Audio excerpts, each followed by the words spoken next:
Hi, this is Vani Shukla. Welcome to Garden and Nature Southwest. Today, I want to share with you some information on how you can invite wild bird species in the garden. One of the important things is that when we're trying to invite wild bird species in our garden, we have to move beyond just thinking about the kind of food we put out. So, what are some of the other things that we can do to make our garden space a friendly place for them and also a beautiful place for us to enjoy? If the birds find that there are so many other things in your garden that are similar to what they find in nature, if there are elements that mimic that natural environment, then they are more likely to come and stay or visit over and over again. So, what are those elements? And how can we create this healthy ecosystem? So, one of the most important things to create that is the diversity of plants. And especially if you can add native plants to your garden, that will increase the chances of having those birds even more. So, the more diversity you have in plants, that's going to create more diversity of insects as well. And many of the wild bird species have their diet predominantly based on insects. And for chicks, for pretty much most of the birds, the chicks are fed a diet of insects and their caterpillars. So if you're hoping to have birds nest in your garden, then it is even more important to increase that diversity of insects in the garden. So it's basically what we're talking about is a rich life in your garden overall. And that's what starts to bring wild birds. So among the few native plants that I want to mention today, one is a chocolate flower. And this is a plant with amazing perfume. As soon as you step out into the garden, you find this beautiful smell, especially in the morning and evening hours when it's cooler. The perfume is quite intense. This plant is also a favorite of lesser goldfinches. These birds will often come in flocks and will be all around the garden wherever they find the chocolate flowers and will be eating the seeds. Some of the other plants that provide seeds to these birds and some of the other seed-eating birds, Gaillardia is one of them. Gaillardia is also known as blanket flower, and it also is available in so many different colors, so you can choose the ones that would suit your garden design. The sunflower also has a number of varieties that are native to Southwest region. And again, the seeds are something that are enjoyed by a lot of seed-eating birds. So another thing that we have to think about is, does our garden space provide them shelter? Does our garden space have places where they can hide when it's really scorching hot summer sun? Do they have a place to hide when, let's say, there's a hawk flying above? So for that purpose, what we are going to need is bushes and shrubs and trees. So for example, when you have this skeleton leaf goldeneye bush, which gets about 5 feet wide and maybe about 3 to 4 feet high, that bush provides the food to the seed-eating birds. Again, the lesser goldfinches really flock and go to the goldeneye when it's blooming. At the same time, it also provides the shelter and the shade to the birds. I would often see the quail, especially their chicks, go and hide under the bush as soon as they hear a noise. Some of the other bushes I could mention that you can have in the garden would be the black dahlia. It can get quite wide, up to 5 to 6 feet wide, but not that high, maybe about 2 feet. And it's not very dense. The skeleton bush goldeneye is more dense. Black dahlia is not that dense.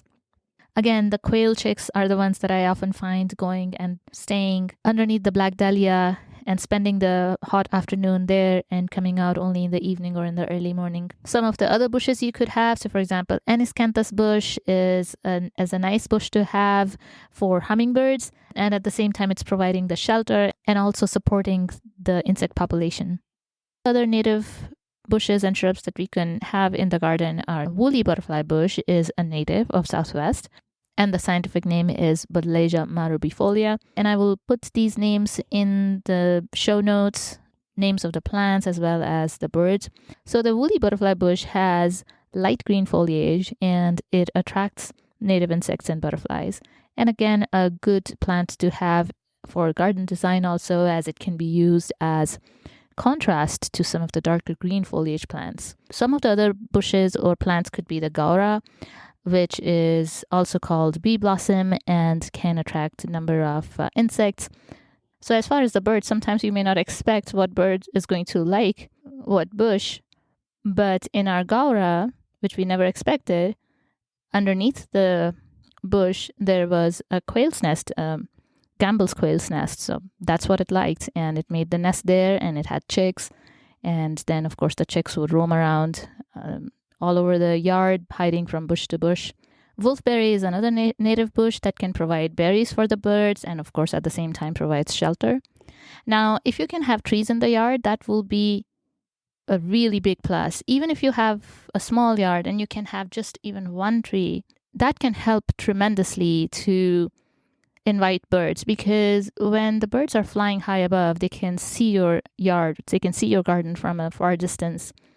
And of course, when they arrive in your yard, they have place for perching or just hiding from the hot sun, predators. So depending on the space that you have and the design you want, you can choose from so many different native trees that are available. But one of my favorite is the desert willow tree.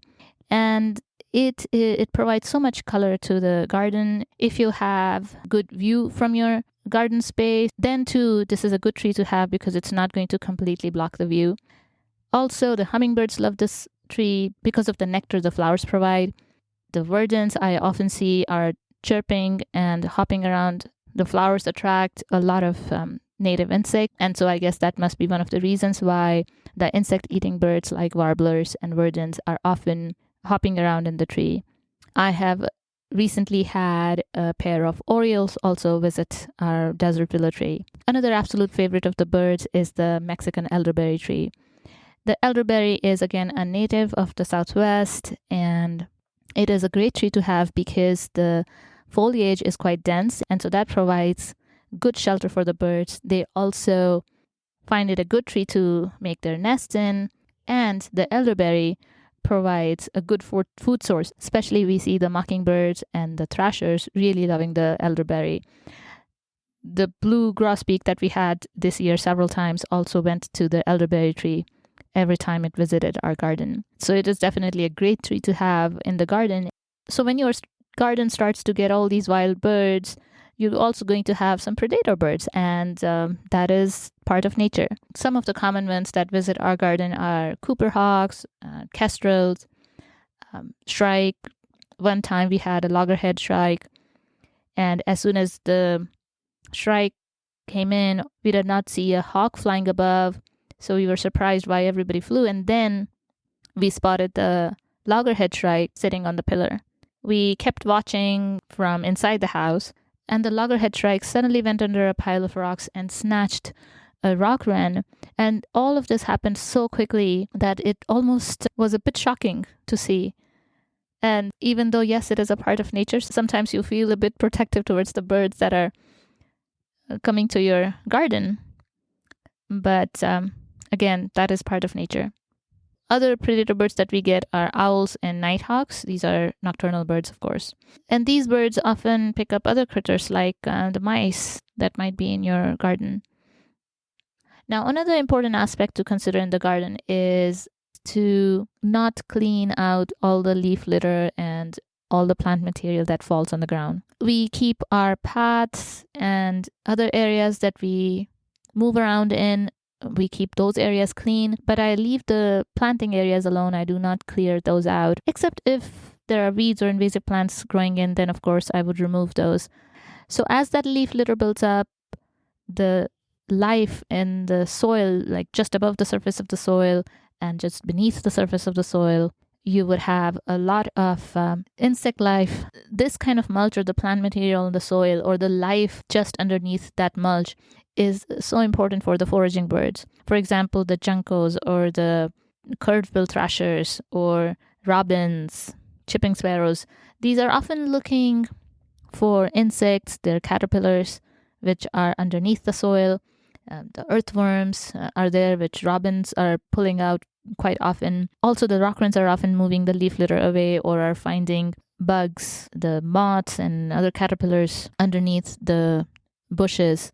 Now, also this kind of plant material mulch helps to keep the soil moist, And one of the things that is quite interesting to watch is I have seen the birds, especially in the hot summer days, the birds will come in under the bush. They will move the plant material away. And when that moist, cool soil is exposed, they sit down with their belly touching to the ground. And I guess it provides them some cool, moist environment to spend the hot afternoon in. So definitely this is a big part of your garden ecosystem that attracts the wild birds. Now, how about the nest boxes? Is that going to attract the birds? Well, yes, it's good to have nest boxes, but the nest boxes alone are probably not going to be that helpful. But if you have in your garden a good ecosystem going on with a number of species of insects, then the bird boxes would be something that they want to use.